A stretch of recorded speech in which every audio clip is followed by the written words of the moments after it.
ஏலியன்கள் cinema ரசிகர்களுக்கு இந்த வார்த்தை பேண்டசியான ஒன்று. மனிதர்களைப் போல ஒரு உருவத்தை சற்று முக்கோண முகமாக்கி 2 கொம்புகள் வைத்து குச்சி போன்ற கால்களை வைத்தால் ஏலியன் தயார். ஹாலிவுட் தொடங்கி தமிழில் அயலான் வரையிலும் இது போன்ற உருவத்தைத்தான் காட்டுகிறார்கள். உண்மையில் ஏலியன்கள் இருக்கிறார்களா? அப்படி இருந்தால் சினிமாவில் காட்டுவது போன்ற தோற்றத்தில்தான் இருப்பார்களா என்ற கேள்விகள் நமக்குள் எழுகிறதா?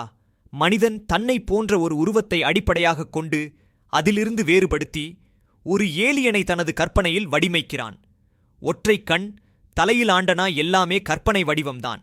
ஏலியன்கள் இருக்கிறார்களா இல்லையா என்ற கேள்வி ஒரு புறம் இருந்தாலும், இந்த ஏலியன்களை யாரும் கண்ணால் பார்த்தற்கான அதிகாரப்பூர்வ சான்று இதுவரையிலும் இல்லை என்பதே உண்மை. ஏலியன்கள் என்ற கருத்து மனிதர்களின் மனதில் பல ஆண்டுகளாக இருக்கின்றது. பல்வேறு கலாச்சாரங்களில் இதுபோன்ற கற்பனைகள் மற்றும் கதைகள் காணப்படுகின்றன. அது சரி, ஏலியன்கள் இருக்கிறார்களா இல்லையா?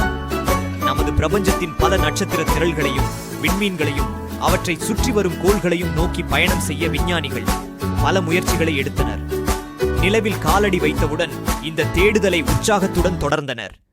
நமது சூரிய குடும்பத்தில் வியாழனின் தரை பகுதிக்கு கீழ் டைட்டான் என்ற சனியின் துணைக்கோள் என முடிந்தவரை அனைத்தையும் சல்லடை போட்டு தேடி பார்த்தாச்சு. நம்மைப் போல வேறு யாரும் இல்லைன்னு விஞ்ஞானிகள் சொல்லிக்கிட்டே இருந்தாலும், யாராவது இருந்தால் நன்றாயிருக்குமே. நம்மை மாதிரி அழகாக இல்லாவிட்டாலும் பரவாயில்லை.